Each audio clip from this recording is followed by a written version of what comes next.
नमस्कार। आज की बात में आपका स्वागत है। आज कनाडा से जो खबर आई वो परेशान करने वाली है। खालिस्तानियों ने मंदिर में घुसकर हिंदुओं पर हमला किया, हिंदुओं को बुरी तरह पीटा गया और कनाडा की पुलिस खड़ी खड़ी तमाशा देखती रही। हैरानी की बात है कि मंदिर में जबरन घुसने वाले खालिस्तानी थे। लाठी डंडों से बेकसूर हिंदुओं पर हमला करने वाले खालिस्तानी थे। जो घायल हुए वो हिंदू थे, लेकिन कनाडा की पुलिस ने उल्टा काम किया। एक्शन हिंदुओं के खिलाफ लिया, हिंदुओं को पकड़ा गया, खालिस्तानियों को पुलिस ने छोड़ दिया।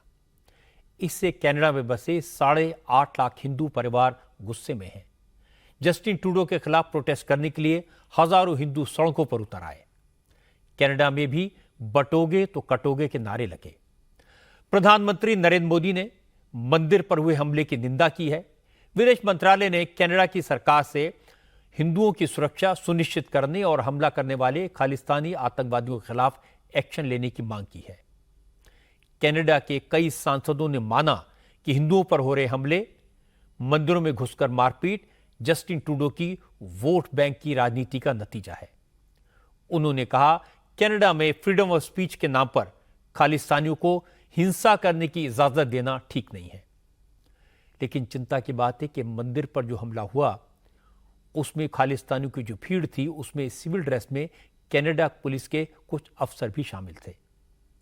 पुलिस खालिस्तानियों को रोकने के बजाय विरोध करने वाले हिंदुओं को डराने धमकाने की कोशिश करती नजर आई। इसके सबूत मेरे पास हैं और आज मैं ये सबूत आपको दिखाऊंगा। हालांकि कनाडा की सरकार ने इसे लोकल लोगों के बीच क्लैश का नाम दिया।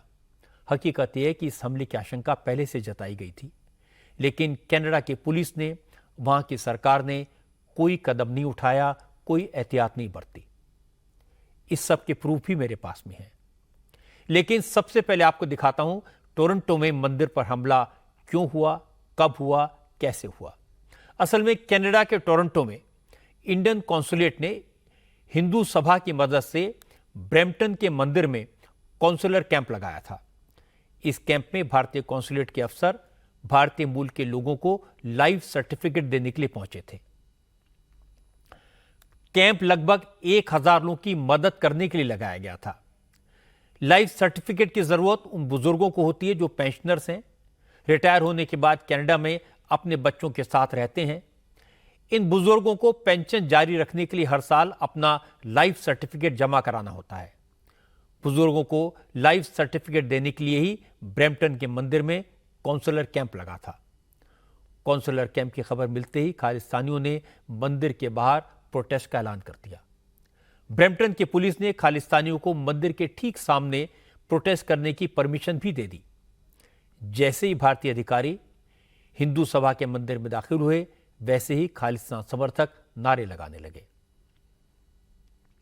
हिंसा की आशंका के बावजूद ब्रैम्पटन की लोकल पुलिस ने पर्याप्त इंतजाम नहीं किए थे।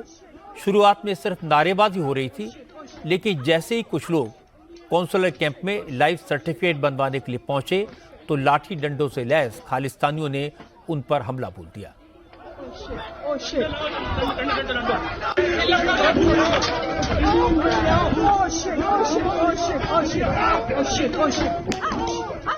मंदिर के गेट पर ही हिंदुओं की पिटाई शुरू कर दी। जब लोकल हिंदुओं ने इसका विरोध किया तो खालिस्तानियों की हिंसक भीड़ मारपीट करते हुए मंदिर में दाखिल हो गई।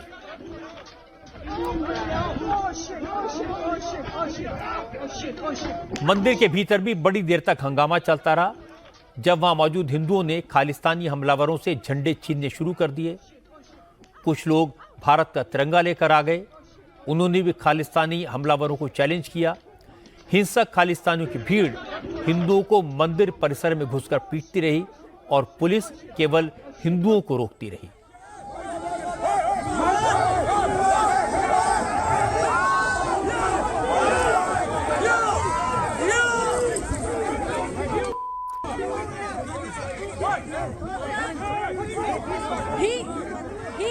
जब मंदिर कैंपस में मौजूद हिंदुओं ने खालिस्तानियों के हमले का विरोध किया, उनके झंडे छीने, तो पुलिस वाले हिंदुओं को ही रोकने में लग गए।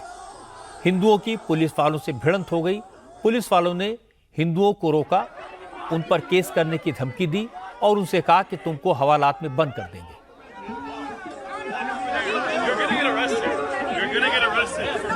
Drop the flag. Drop it. Drop the flag. You're just going to cause problems. You're going to get arrested. Drop the flag. They are the ones causing problems.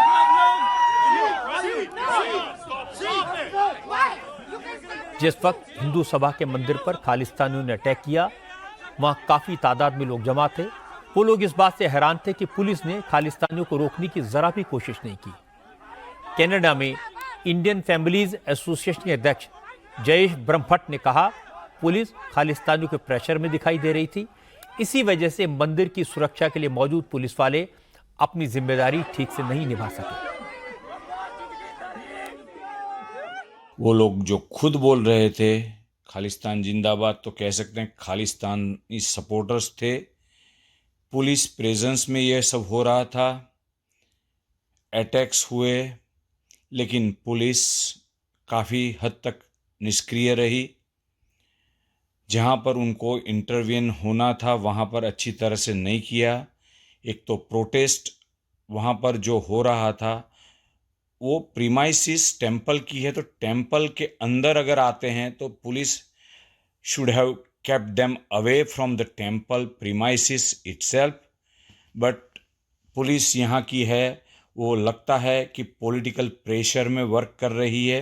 Canadian government, liberal सरकार हो वहाँ की, PC party यहाँ पर local जो Ontario province है वहाँ की हो, या फिर सिटी ऑफ ब्राम्पटन की लॉ अथॉरिटीज़ हो, they all have failed to protect the lives of Hindus. Police fail क्यों हुई, पुलिस प्रेशर में क्यों थी, इसकी वजह भी थोड़ी देर बाद क्लियर हो गई। ब्रैम्पटन के मंदिर पर खालिस्तानियों के हमले के जो वीडियो सामने आए हैं, उनमें कुछ पुलिस वाले भी सिविल ड्रेस में खालिस्तानियों के साथ नारेबाजी करते दिखाई दे रहे हैं। इस वीडियो में आज जिस शख्स को हाथ में झंडा लेकर नारे लगाते हुए आप देख रहे हैं, वो ब्रैम्पटन इलाके की पुलिस फोर्स में सार्जेंट है। इस पुलिस वाले का नाम हरिंदर सोही है। हरिंदर सोही सिविल ड्रेस में मंदिर पर हमला करने वाले खालिस्तानियों के साथ था। वो खालिस्तान का झंडा लेकर प्रोटेस्ट में शामिल हुआ था और उन्होंने भारत सरकार के खिलाफ नारे भी लगाए।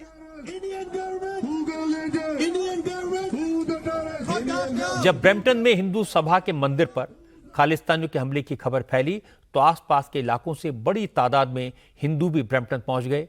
लोगों ने हाथों में तिरंगा लेकर ब्रैम्पटन के गुरुद्वारे की तरफ कूच कर दिया, खालिस्तानियों के झंडे जलाए और इसके जवाब में खालिस्तानियों की भीड़ एक बार फिर से इकट्ठा हो गई। दोनों आमने सामने आ गए, टकराव की स्थिति पैदा हो गई।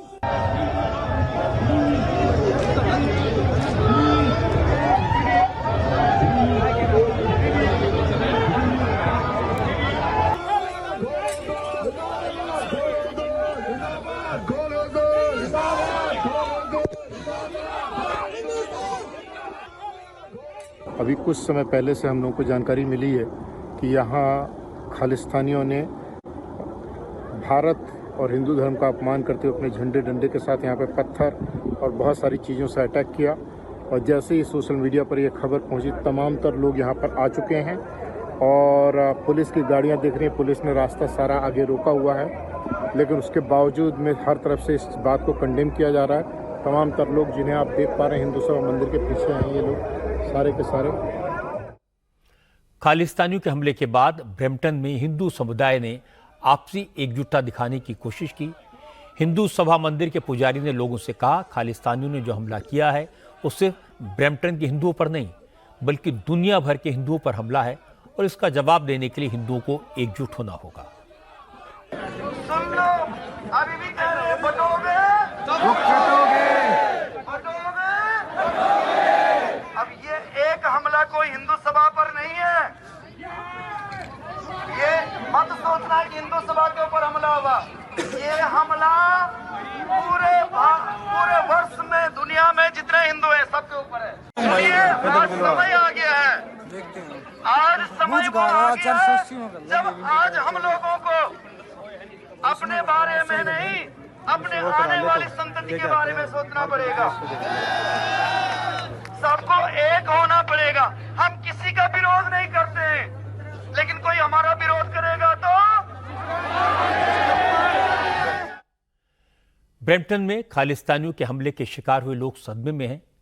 उनको ये तो पता था कि कनाडा के प्राइम मिनिस्टर जस्टिन ट्रूडो खालिस्तानियों के दबाव में हैं, उनके समर्थक हैं, लेकिन ये अंदाज़ा नहीं था कि वो खालिस्तानियों को हिंदू मंदिर पर हमला करने की परमिशन देंगे।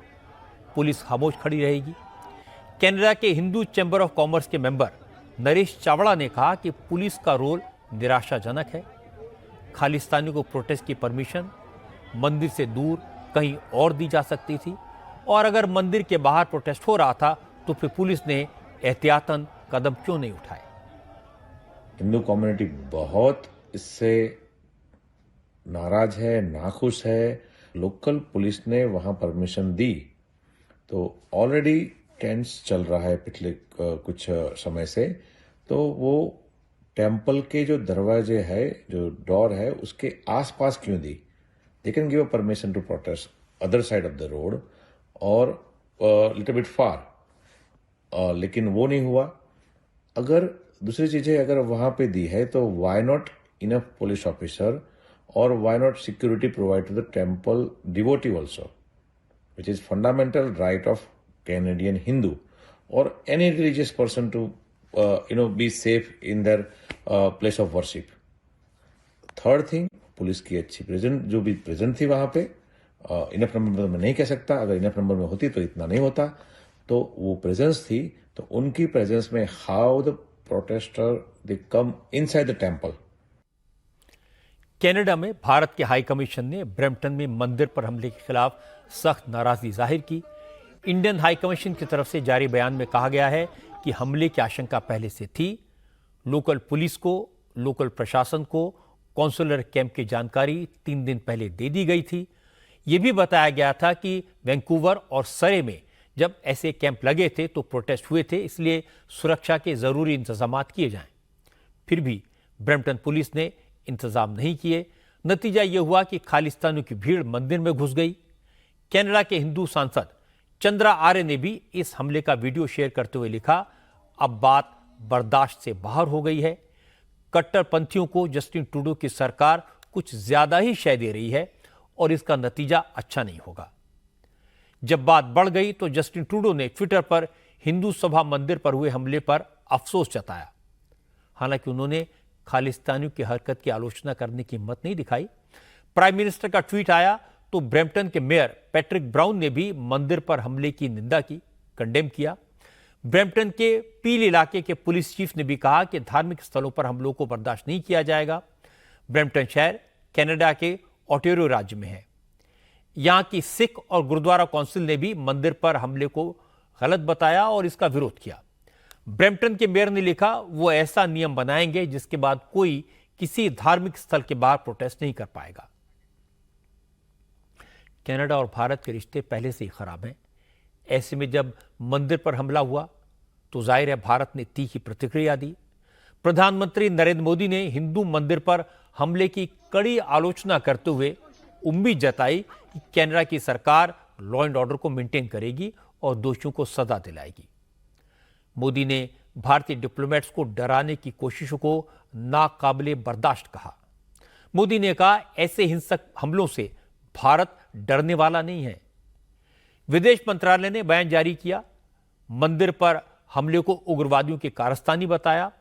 विदेश मंत्रालय ने कहा कि कनाडा की सरकार को उग्रवादियों पर काबू पाना होगा और सभी समुदाय के धार्मिक ठिकानों की सुरक्षा एंश्योर करनी होगी। केंद्रीय मंत्री रवनीत सिंह बिट्टू ने भी कनाडा में हिंदू मंदिर पर हमले की आलोचना की। बिट्टू ने कहा कि ट्रूडो ने कनाडा में रहने वाले भारतीय मूल के लोगों को आपस में बांटने की कोशिश की है ताकि वो इसका पॉलिटिकल फायदा ले सकें। बिट्टू ने ब्रैम्पटन पुलिस की भूमिका पर भी सवाल उठाए और कहा कि भारत सरकार मंदिर पर हमले का सख्ती से जवाब देगी। कनाडा में जो हालात बने हुए हैं, ये एक किसी मजहब की बात नहीं है। हिंदू हो, सिख हो, सबके लिए ये ट्रूडो साहब हैं जो प्राइम मिनिस्टर साहब हैं, इस तरीके से उन्होंने डिवाइड कर दिया है वहां पे। हर जगह इस आदमी ने कि हिंदुस्तान के लोग और पंजाब के खास तौर पे लोग वो पीसफुली वहां पे रह ना सकें, यहां से उनके बच्चे ना जा सकें, फैमिलीज ना जा सकें, लेकिन बिल्कुल भी ये बर्दाश्त नहीं किया जाएगा। बड़ी मजबूती से हम इसे सख्ती से ये कनाडा की गवर्नमेंट के अगेंस्ट कहीं तक भी जाना पड़े वो जाएंगे। बीजेपी नेता मंजिंदर सिंह सिरसा ने कहा कि खालिस्तानी उग्रवादियों ने मंदिर पर हमला करके सिख धर्म को बदनाम किया है। सिरसा ने कहा, सिख गुरुओं ने सनातन धर्म को बचाने के लिए बलिदान दिए थे और आज ये खालिस्तानी उग्रवादी जस्टिन ट्रूडो की शय पाकर मंदिरों पर हमला कर रहे हैं। सिरसा ने कहा, जस्टिन ट्रूडो अपने सियासी फायदे के लिए उग्रवादियों को बढ़ावा दे रहे हैं।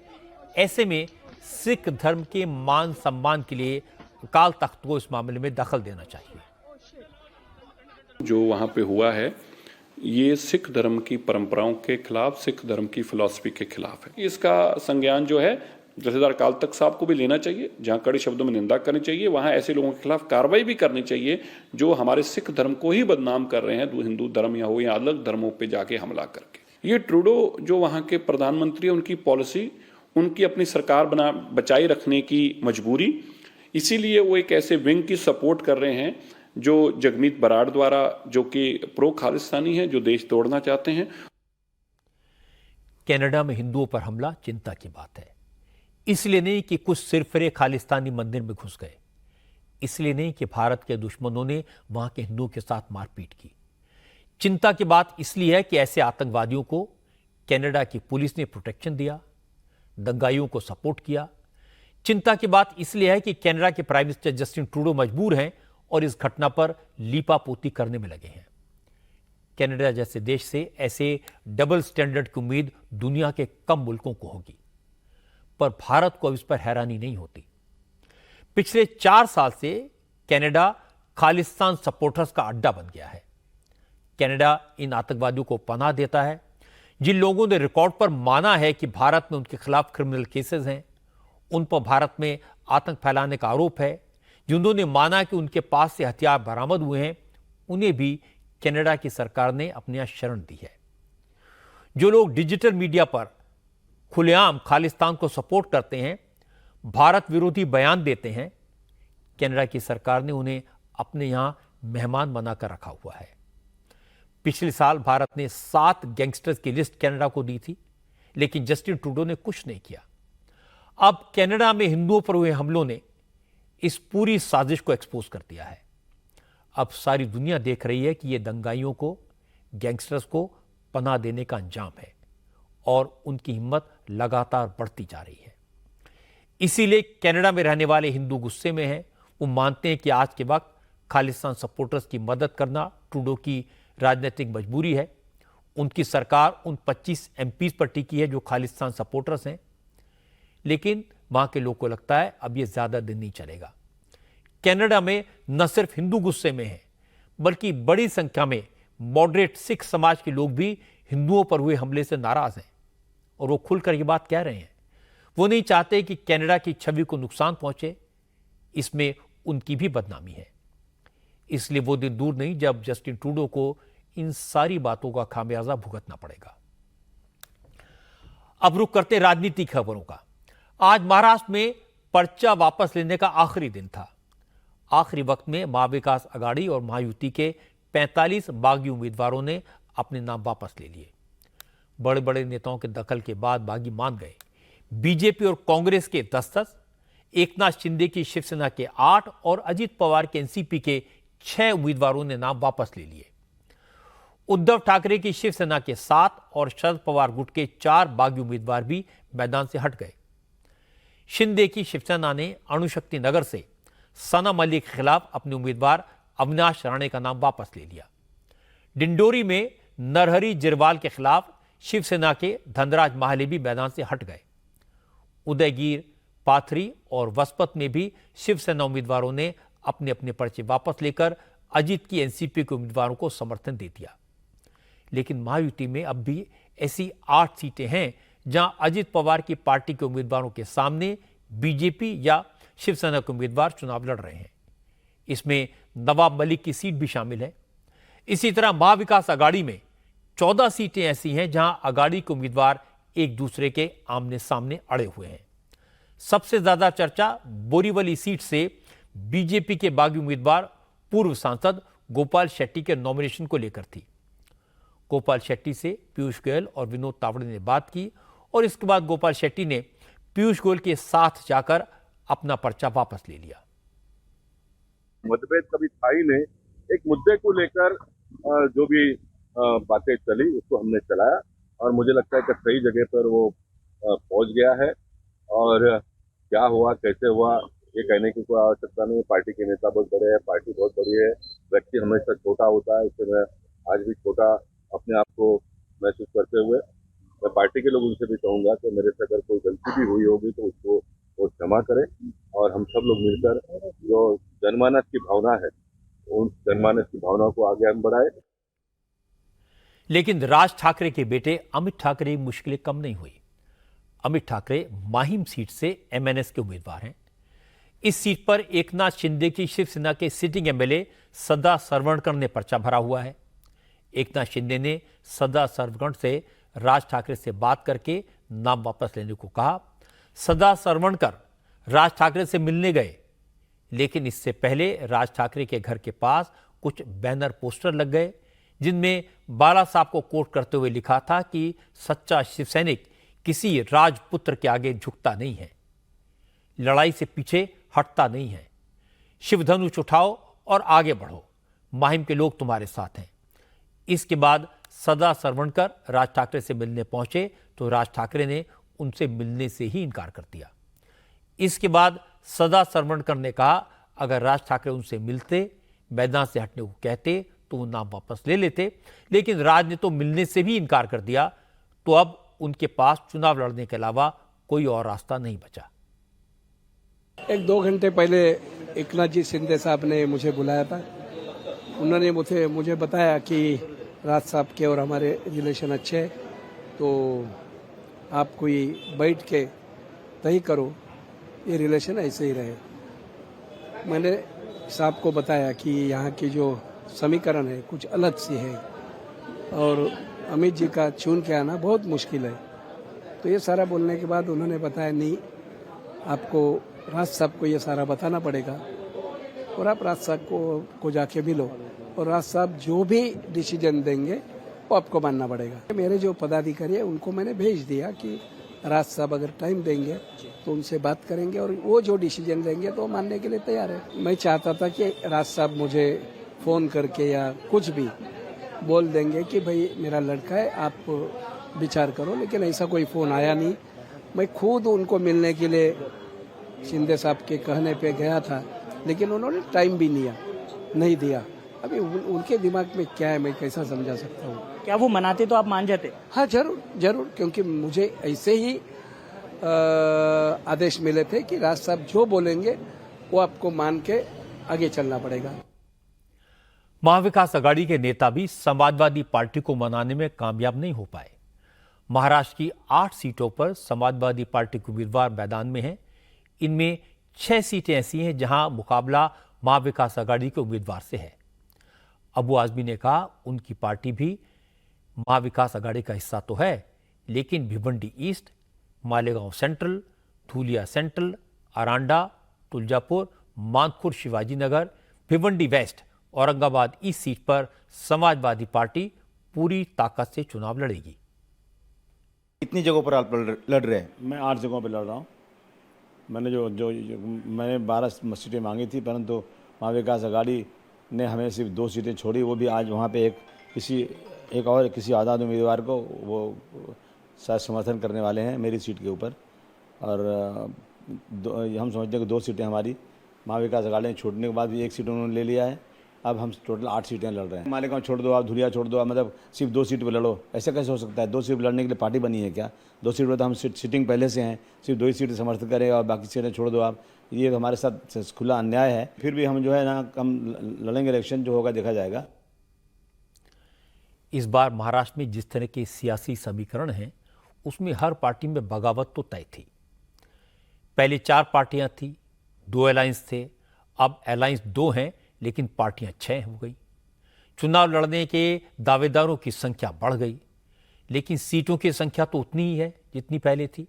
इसलिए हर पार्टी में बगावत तो होनी ही थी। इसके बाद भी महायुति ने ज्यादातर नाराज नेताओं को मना लिया है। महाविकास आघाड़ी में भी कई बागी तो मान गए, लेकिन समाजवादी पार्टी ओवैसी की AIMIM और प्रकाश आंबेडकर की बहुजन वंचित अघाड़ी के उम्मीदवार शरद पवार और उद्धव ठाकरे के लिए ज्यादा टेंशन क्रिएट कर रहे हैं। इसका असर चुनाव में जरूर दिखाई देगा। आज महाराष्ट्र से एक और बड़ी खबर आई। इलेक्शन कमीशन ने महाराष्ट्र की DGP रश्मि शुक्ला को हटाने का आदेश दिया। असल में कांग्रेस ने चुनाव आयोग से रश्मि शुक्ला को हटाने की मांग की थी। कांग्रेस का कहना था कि रश्मि शुक्ला पर विपक्ष के नेताओं के फोन टैप करने का आरोप है। एकनाथ शिंदे की सरकार ने उन्हें 2 साल का एक्सटेंशन दिया था, इसलिए रश्मि शुक्ला बीजेपी के इशारे पर चुनाव में पक्षपात कर सकती हैं। इसके बाद आज चुनाव आयोग ने रश्मि शुक्ला को हटाने का आदेश दे दिया तो शरद पवार समेत महाविकास अघाड़ी के सभी नेताओं ने खुशी तो जाहिर की, लेकिन यह भी कहा कि यह फैसला देर से लिया गया। कांग्रेस ने तो चुनाव आयोग को चिट्ठी लिखकर एक और मांग कर दी। कांग्रेस ने अब मांग की है कि रश्मि शुक्ला को कोई और पोस्टिंग न दी जाए। कांग्रेस के नेता विजय वट्टेदार ने कहा, इलेक्शन कमीशन केंद्र सरकार के दबाव में था, इसलिए रश्मि शुक्ला को हटाने का फैसला करने में देरी हुई। पुलिस महासंचालक रश्मि शुक्ला को बदलने का निर्णय सेंट्रल इलेक्शन कमीशन ने जो लिया है उसका हम स्वागत करते हैं। क्या मजबूरी थी महायुति सरकार की उनको उस पद पर बिठाने की? एक्सटेंशन देने की क्या जरूरत थी? इसका मतलब यही है कि जो चुनाव हो रहे वो चुनाव ट्रांसफॉर्म नहीं होना चाहिए, पारदर्शक नहीं होना चाहिए, और इसमें जो गड़बड़ी करके चुनाव जीतने का उनका इरादा था उस इरादे पर पानी फेरने का काम हुआ।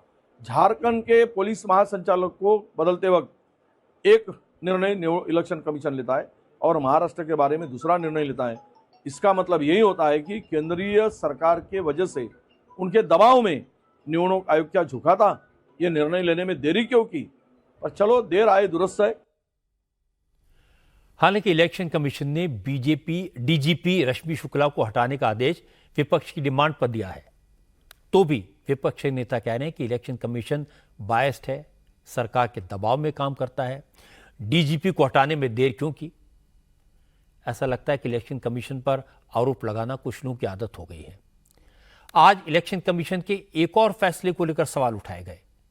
चुनाव आयोग ने उत्तर प्रदेश, केरल और पंजाब के बाई इलेक्शन की डेट एक हफ्ता बढ़ा दी, 13 नवंबर से 20 नवंबर कर दी। इसको लेकर इलेक्शन कमीशन को पक्षपातपूर्ण कह दिया गया। असल में कुछ राजनीतिक दलों ने इलेक्शन कमीशन से मांग की थी कि कार्तिक पूर्णिमा पर गंगा स्नान के कारण लोग व्यस्त रहेंगे, वोटिंग कम होगी, इसलिए तारीख बदल दी जाए। अब इलेक्शन कमीशन तारीख बदल दी तो समाजवादी पार्टी ने कहा कि बीजेपी ने चुनाव में हार के डर से तारीख को आगे बढ़ाया। अब इलेक्शन कमीशन करे तो क्या करे? ये लोग कहते हैं कि चित भी मेरी और पट भी मेरी। झारखंड में पहले फेज की वोटिंग से पहले आज प्रधानमंत्री नरेंद्र मोदी ने कैंपेन किया। गढ़वा और चाईबासा में चुनावी रैलियां की। गढ़वा की रैली में मोदी ने रोटी, बेटी और माटी का सवाल उठाया। हेमंत सोरेन की पार्टी झारखंड मुक्ति मोर्चा, कांग्रेस और आरजेडी के अलायंस को नरेंद्र मोदी ने घुसपैठिया गठबंधन कहा।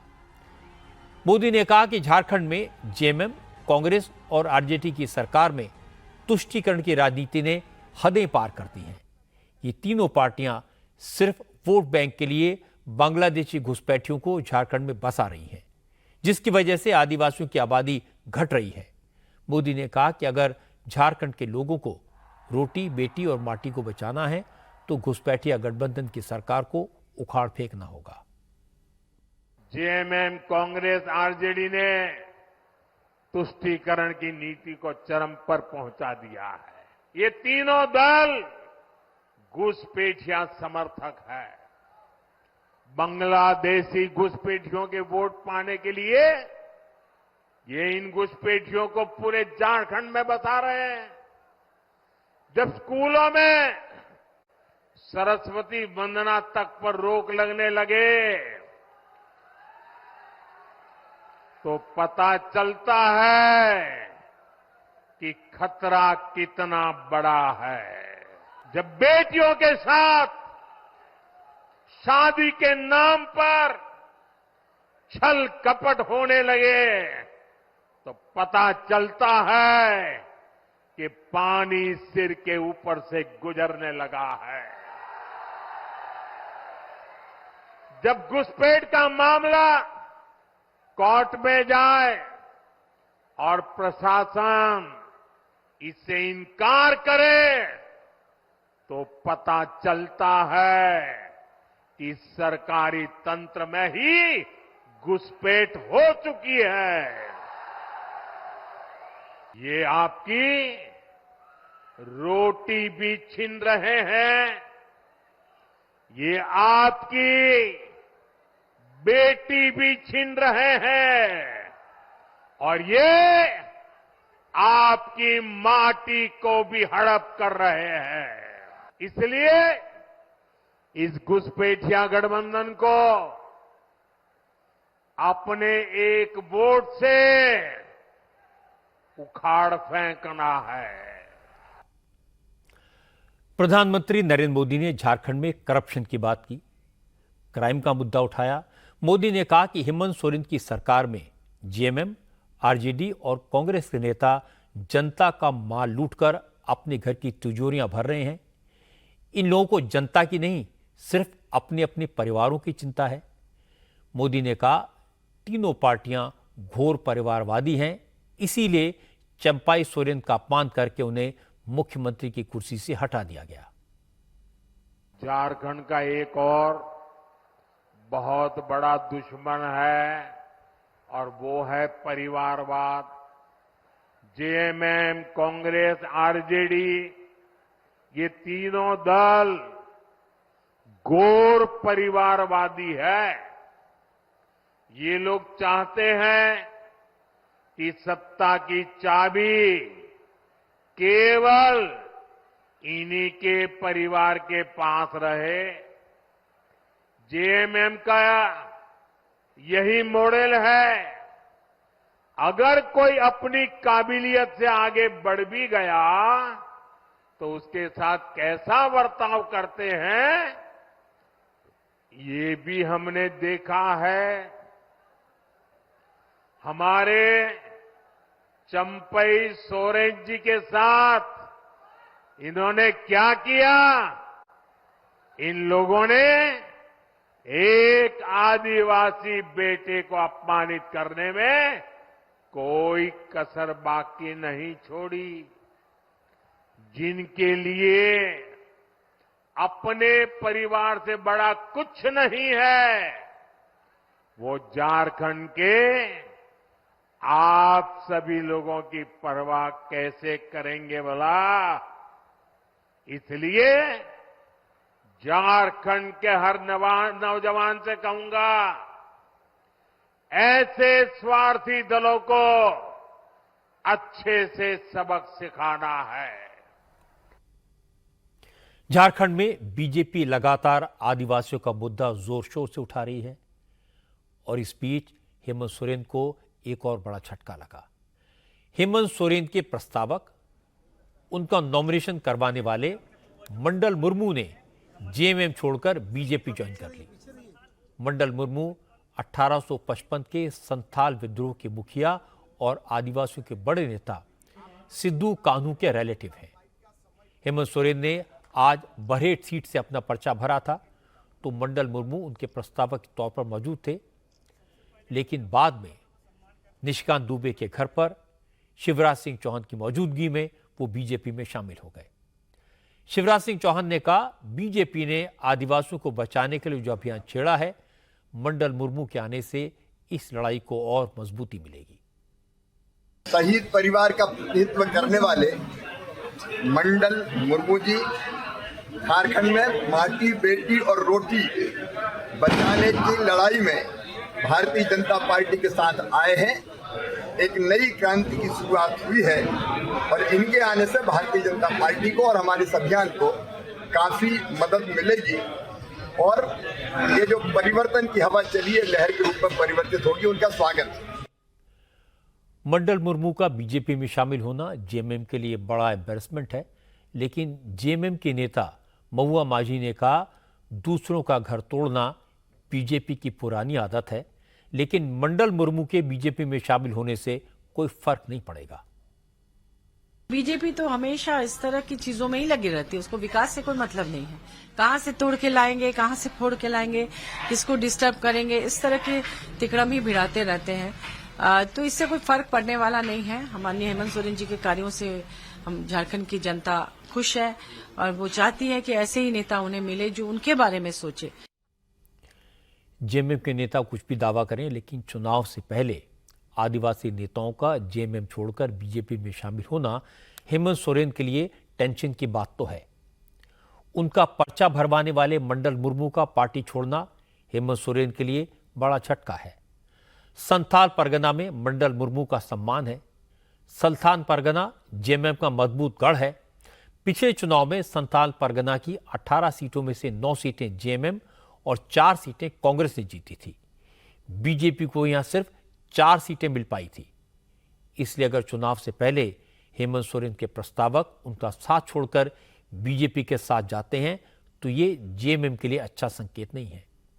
इसी तरह नरेंद्र मोदी ने आज इलेक्शन कैंपेन के लिए रैलियों की जगह चुनाव बहुत सोच समझ कर किया।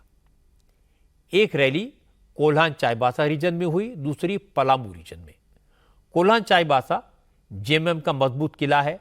पिछले इलेक्शन में इस रीजन की 14 में से 11 सीटें जेएमएम ने, 2 कांग्रेस ने और 1 निर्दलीय ने जीती थी। बीजेपी का कोल्हान में खाता भी नहीं खुला था।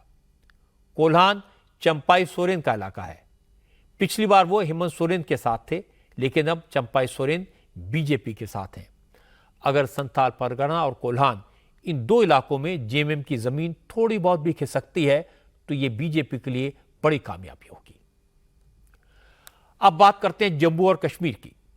जम्मू कश्मीर में नई सरकार बनने के बाद आज विधानसभा की पहली मीटिंग हुई, लेकिन सेशन के पहले ही दिन आर्टिकल 370 की बहाली को लेकर सदन के अंदर जोरदार हंगामा हुआ। पीडीपी के विधायक ने आर्टिकल 370 को हटाने के खिलाफ प्रस्ताव पेश कर दिया, जिसका बीजेपी के साथ साथ उमर अब्दुल्ला की पार्टी नेशनल कॉन्फ्रेंस ने भी विरोध किया। असल में विधानसभा सत्र शुरू होते ही आज सबसे पहले स्पीकर चुना गया। 7 बार के विधायक और नेशनल कॉन्फ्रेंस के नेता अब्दुल रहीम राघर को निर्विरोध स्पीकर चुन लिया गया। इसके बाद लेफ्टिनेंट गवर्नर मनोज सिन्हा ने विधानसभा को संबोधित किया। सब कुछ शांति से निपट गया। इसके बाद अचानक महबूबा मुफ्ती की पार्टी पीडीपी के विधायक वहीद पारा ने आर्टिकल 370 को हटाने के खिलाफ सदन में एक प्रस्ताव पेश कर दिया। बीजेपी के सभी विधायकों ने इसका पुरजोर विरोध किया। हैरानी की बात है कि नेशनल कॉन्फ्रेंस के मेंबर भी इस प्रस्ताव का विरोध कर रहे थे। इसलिए पीडीपी और नेशनल कॉन्फ्रेंस के विधायकों के बीच नोकझोंक भी हुई। मुख्यमंत्री उमर अब्दुल्ला खड़े हुए। उमर ने कहा यह बात सही है कि उनकी पार्टी आर्टिकल 370 को हटाने के खिलाफ है। उन्होंने चुनाव के दौरान इस तरह का प्रस्ताव विधानसभा में लाने का वादा भी किया था, लेकिन विधानसभा के पहले दिन बिना किसी जराए मशवरा किए पीडीपी की तरफ से प्रस्ताव लाना ठीक नहीं है। उमर अब्दुल्ला ने कहा पीडीपी के मेंबर सिर्फ माहौल बनाने के लिए ये प्रस्ताव आज लेकर आए थे, इसका कोई मतलब नहीं है। मैं सियासी तकरीर आज करना चाहता ही नहीं था, इसलिए मैंने कोई सियासी बात शुरू में की नहीं। ये असेंबली जम्मू कश्मीर के लोगों के जज्बात को रिफ्लेक्ट करती है। हकीकत यह है कि जम्मू कश्मीर के लोगों ने 5 अगस्त 2019 के फैसले पे अपना मोहर नहीं लगाया है। अगर लगाया होता तो नतीजे अलग होते। हम इस तरफ बैठे हैं, अक्सरियत उन लोगों की है जिन्होंने 5 अगस्त 2019 के फैसलों के खिलाफ अपनी आवाज बुलंद की। जो रेजोल्यूशन आज लाया गया है उसकी कोई अहमियत नहीं है। वो मां सिवाय बदकिस्मती से कैमरास को दिखाने के अलावा उसका और कोई मकसद नहीं है। अगर मकसद होता तो शायद ये लोग हमारे से मशवरा करके तय करते कि हाउस की तरफ से क्या बात आनी चाहिए। पीडीपी की तरफ से आर्टिकल 370 रिवाइव करने का प्रस्ताव लाने वाले विधायक वहीद पारा ने कहा इस रेजोल्यूशन का मकसद सरकार का विरोध नहीं था, वो तो सिर्फ उमर अब्दुल्ला को उनका वादा याद कराना चाहते थे जो उन्होंने जम्मू कश्मीर की जनता से किया था और कहा था कि वो आर्टिकल 370 को बहाल कराएंगे। उमर साहब को याद होना चाहिए, 1 महीना पहले गांव-गांव उन्होंने कहा पहला रेजोल्यूशन आप वन साइडेड मैंडेट दीजिए हमें, ताकि अगर आप हमें वन साइडेड मैंडेट नहीं देंगे तो आर्टिकल 370 के खिलाफ रेजोल्यूशन पास होगा। अब हमने रेजोल्यूशन लाया to defend article 370 and defend statehood, तो उसको सपोर्ट ही नहीं कर रहे। We are surprised. ये बात सही है कि चुनाव के दौरान उमर अब्दुल्ला ने अपनी रैलियों में बार बार ये कहा था अगर उनकी सरकार बनती है तो विधानसभा में सबसे पहले आर्टिकल 370 को खत्म करने के खिलाफ प्रस्ताव पास करवाएंगे। इसीलिए महबूब मुफ्ती ने उमर को चिढ़ाने के लिए अपनी पार्टी के विधायक से प्रस्ताव पेश करवा दिया। अब हकीकत है कि उमर अब्दुल्ला समझदारी से काम ले रहे हैं। वो जानते हैं कि जम्मू कश्मीर अब केंद्र शासित राज्य है, केंद्र सरकार से झगड़ा करके कुछ हासिल नहीं होगा। उमर अब्दुल्ला अरविंद केजरीवाल के रास्ते पर नहीं चलना चाहते, क्योंकि टकराव से नुकसान जम्मू कश्मीर का होगा। ये सोच अच्छी है। उमर अब्दुल्ला के इस रुख की तारीफ होनी चाहिए। केंद्र सरकार और राज्य सरकार मिलजुल कर जम्मू कश्मीर की बरकत के लिए काम करें, ये सबसे जरूरी है। प्रयागराज में जनवरी महीने से महाकुंभ की शुरुआत होगी। इसके लिए जोर शोर से तैयारियां चल रही हैं।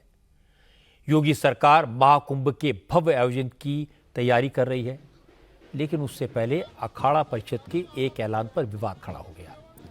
प्रयागराज में अखाड़ा परिषद की बैठक के बाद संतों ने कहा कि सरकार को महाकुंभ में मुसलमानों को दुकानें लगाने की परमिशन नहीं देनी चाहिए, क्योंकि जो लोग सनातन को नहीं मानते, जिनकी कुंभ में कोई आस्था नहीं है, अगर वो दुकानें लगाएंगे, पूजा और प्रसाद का सामान बेचेंगे तो इससे धर्म भ्रष्ट होने का खतरा बढ़ेगा। इसके बाद तमाम साधु संतों ने इसका सपोर्ट किया। बागेश्वर धाम के महंत धीरेन्द्र शास्त्री ने आज कहा कि अखाड़ा परिषद की मांग बिल्कुल सही है। महाकुंभ हिंदुओं का धार्मिक आयोजन है और इसमें मुसलमानों का क्या काम। धीरेन्द्र शास्त्री ने कहा अगर कुंभ में गैर हिंदू शामिल होंगे तो महाकुंभ की शुचिता प्रभावित होगी, इसकी पवित्रता खंडित होगी। गैर सनातनी जो सनातन परंपरा को नहीं जानते, जो वहाँ की विचारधारा को नहीं समझते, देवी देवताओं की महत्ता को नहीं जानते, संतों की महिमा को नहीं जानते, वो संतों का क्या खाक सम्मान करेंगे। उससे द्वंद्व ही उत्पन्न होगा और उससे एक न एक विद्रोह ही उत्पन्न होगा। और जो आए दिन अभी कुछ दिनों पर थूक कांड, तरह तरह के ये प्रायोजित तरीके किए गए, पथराव किए गए, मांस को जलाया गया, राम को काल्पनिक, पालघर के संतों को निर्दयता के साथ मारा गया, ये तरह तरह की, या देवी पंडालों में आग लगाई गई, दुर्गा पंडालों में, तो इससे ये सिद्ध होता है कि ये सनातन एंटी सनातन है, इन्हें सनातन से बहुत दिक्कत है। तो जिन्हें सनातन से दिक्कत है वहाँ सनातन के कार्यों में इनका क्या काम है? मेरे अंगने में तुम्हारा क्या काम? अगर आप आपस में बटोगे तो निश्चित रूप से फुटकर करके कटोगे। एक हमारे पास जिम वाला आदमी आया, हमने एक लकड़ी दी, उसने तोड़ दी। हमने 2 लकड़ियां दी, उसको थोड़ी मेहनत पड़ी, उसने तोड़ दी। हमने 10 लकड़ियों का गट्ठा दिया, उसकी नानी मर गई, नहीं तोड़ पाया। यही हम हिंदुओं का हाल है। एक एक रहोगे टूट जाओगे, 1-2 रहोगे तो टूट जाओगे, लेकिन एक साथ सभी हिंदू रहेंगे, उनकी नानी आ जाएगी, वो हिंदुओं को तोड़ नहीं पाएगी। धीरेन्द्र शास्त्री के इस बयान पर बहुत से मौलानाओं ने कड़ा एतराज जताया। मध्य प्रदेश में ऑल इंडिया उलेमा बोर्ड के अध्यक्ष काजी अजमत शाह मक्की का बयान आपको सुनवाता हूं। उन्होंने कहा कि धीरेन्द्र शास्त्री की बहन की शादी के लिए एक मुस्लिम ने ही उनकी मदद की थी और अब वो मुसलमानों के खिलाफ बोल रहे हैं, ये ठीक नहीं है। वो धर्म को बांटने वाली बातें क्यों कर रहे हैं? काजी अजमत शाह मक्की ने कहा धीरेन्द्र शास्त्री धर्म गुरु हैं, उन्हें नफरत पैदा करने वाली बात नहीं करनी चाहिए। इस तरह के बयान देकर झूठी लोकप्रियता क्यों हासिल करना चाहते हैं धीरेन्द्र शास्त्री जी? भाई, आप सनातन धर्म की बात करते हैं, राम राज्य की बात करते हैं। राम राज्य में क्या यही था? राम राज्य में उस वक्त क्या गैर धर्म के लोग कारोबार नहीं करते थे या बिजनेस नहीं करते थे? सब एक दूसरे के साथ मिलकर कारोबार करते थे, एक दूसरे से चीजें खरीदते थे। धीरेन्द्र शास्त्री जी ऐसी बातें कर कर देश के अंदर नफरत न फैलाएं। इस मुल्क को बचाने के लिए हमको सबको मिलकर एक साथ खड़ा होना पड़ेगा, कंधा से कंधा मिलाकर खड़ा होना पड़ेगा। चाहे किसी भी त्योहार हो, जैसे मुसलमानों के ईद, बकरीद और दूसरे त्योहार जो आते हैं, हम तमाम हिंदू भाइयों के पास जाकर कपड़े खरीदते हैं, सेवइयां खरीदते हैं, मिठाइयां खरीदते हैं। इसी तरह कारोबार से किसी को वंचित न किया जाए। महाकुंभ में मुसलमानों को दुकान लगाने की परमिशन न देने की मांग बहुत से लोगों को बुरी लग सकती है। मैं भी इसे सही नहीं मानता। लेकिन ये समझने की भी जरूरत है कि साधु संतों को इस तरह की मांग उठाने का मौका किसने दिया। पिछले कुछ महीनों में कई ऐसी घटनाएं सामने आई जिनकी वजह से ऐसा माहौल बना। थूक लगाकर रोटी सेकने की बात, चाय में थूक लगाकर ग्राहकों को पिलाने की बात, पेशाब मिलाकर जूस बेचने के जो वीडियो सामने आए, इससे लोगों के मन में हिकारत की भावना पैदा हुई।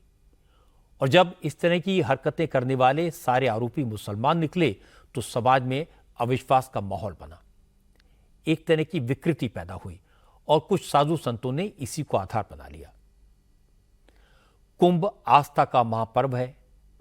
करोड़ों श्रद्धालु कुंभ में पहुंचते हैं और कोई नहीं चाहता कि पूजा में विघ्न पड़े, प्रसाद की पवित्रता भंग हो, इसलिए यह मांग उठी। लेकिन मेरा कहना है कि यह मानकर चलना कि सारे मुस्लिम दुकानदार ऐसा करते हैं अन्याय होगा, अनुचित होगा। कुछ दो चार सिरफिरों की हरकतों की वजह से इतना बड़ा फैसला नहीं लेना चाहिए, इतना बड़ा आरोप नहीं लगाना चाहिए, इससे समाज में विषमता पैदा होगी। छठ पूजा के पावन त्योहार से पहले यमुना की गंदगी दिल्ली में सियासत का बड़ा मुद्दा बन गई है। बीजेपी के नेता यमुना की गंदगी को दिखाकर अरविंद केजरीवाल को कोस रहे हैं, आम आदमी पार्टी की सरकार पर सवाल उठा रहे हैं और आम आदमी पार्टी के नेता यमुना की गंदगी को छुपाने की कोशिश कर रहे हैं। असल में छठ का पर्व शुरू होने वाला है। दिल्ली में बसे पूर्वांचल के लाखों लोग यमुना में डुबकी लगाकर व्रत की शुरुआत करेंगे। यमुना के पानी से व्रत का प्रसाद बनाएंगे, लेकिन यमुना का पानी पूरी तरह काला है। पानी के ऊपर सफेद झाग की मोटी चादर बिछी हुई दिखाई दे रही है। हालांकि अब इस झाग को छुपाने की कोशिश की जा रही है। झाग को खत्म करने वाला केमिकल छिड़का जा रहा है। बैराज के आसपास हरे रंग का कपड़ा पानी में डालकर झाग को रोकने की कोशिश की जा रही है, लेकिन गंदगी इतनी व्यापक है, इतनी ज्यादा है कि सारे उपाय फेल हो रहे हैं। बीजेपी ने यमुना की इसी गंदगी को इशू बनाया है। आज बीजेपी के सांसद मनोज तिवारी ने कहा, दिल्ली सरकार हिंदुओं को त्योहार नहीं मनाने दे रही। केजरीवाल चाहते तो यमुना साफ हो सकती थी, लोग यमुना किनारे छठ पूजा कर सकते थे। अरविंद केजरीवाल जी, अगर आप जमुना जी पर छठ बैन कर रहे हो तो कम से कम जमुना जी को साफ तो करवा दो। पूरे देश में पटाखा बजता है, खाली दिल्ली में नहीं बजता है। पूरे देश में छठ होता है, खाली दिल्ली में नदी के किनारे नहीं होता है। कारण समझिए, कारण ये है कि जो लोग कुर्सी पे बैठे हैं उनको दिवाली के पटाखे और छठ के आयोजन से नफरत है, और वो लोग 2 महीना के और मेहमान हैं। अगले साल देखिएगा जमुना जी पे छठ भी होगी, जमुना जी स्वच्छ भी रहेंगी और दिवाली के पटाखों से पूरी उत्सव भी दिखेगा और पोल्यूशन कंट्रोल भी हम करके दिखाएंगे। असल में दिल्ली में अगले साल चुनाव होने वाले हैं। यहाँ पूर्वांचली वोटर्स की अच्छी खासी तादाद है, इसलिए सभी पार्टियां उन्हें अपने साथ खड़ा करना चाहती हैं। आज दिल्ली की मुख्यमंत्री आतिशी भी छठ के लिए तैयार किए जा रहे घाटों का मुआयना करने के लिए पहुंची। आतिशी ने कहा, पूर्वांचल के लोग छठ की पूजा ठीक तरीके से कर पाएं, इसलिए दिल्ली में साफ सुथरे घाट बनाने की शुरुआत अरविंद केजरीवाल ने की थी। बीजेपी तो पूर्वांचल के लोगों की विरोधी है, इसीलिए अब छठ के मौके पर भी बीजेपी के नेता सियासत कर रहे हैं। आज भारतीय जनता पार्टी का पूर्वांचली विरोधी चेहरा फिर से एक बार सामने आ गया है कि जिस तरह से ग्रेटर कैलाश की उस लोकेशन पे 8 साल से छठ की पूजा हो रही है, लेकिन भारतीय जनता पार्टी के सांसद, भारतीय जनता पार्टी के नेता उस पूजा को रोक रहे हैं। मैं तो भारतीय जनता पार्टी को यही कहूंगी, छठी मैया सबकी है, वो आम आदमी पार्टी की नहीं है, वो भारतीय जनता पार्टी की नहीं है, वो सभी पूर्वांचली भाइयों बहनों की है, वो सभी दिल्ली वालों की है। तो छठ पर राजनीति ना करी जाए, छठी मैया की पूजा होने दी जाए, मेरा भारतीय जनता पार्टी से यही आग्रह है। जितनी मारामारी, जितनी सियासत यमुना के जहरीले झाग को लेकर हो रही है, जितना दिमाग इस विषैले पानी के लिए अपने विरोधियों को जिम्मेदार ठहराने में लगाया जा रहा है, उतना प्रयास अगर यमुना के पानी की सफाई के लिए किया जाता तो आज ये हालत नहीं होती। हर साल छठ पूजा के टाइम पर यमुना के पानी को लेकर इस तरह के आरोप प्रत्यारोप होते हैं, लेकिन थोड़े दिन बाद सब भूल जाते हैं। अगर वाकई में छठ मैया के प्रति इतनी आस्था है तो सब लोगों को मिलकर यह प्रयास करना चाहिए कि अगले साल कम से कम ऐसी परिस्थिति पैदा न हो।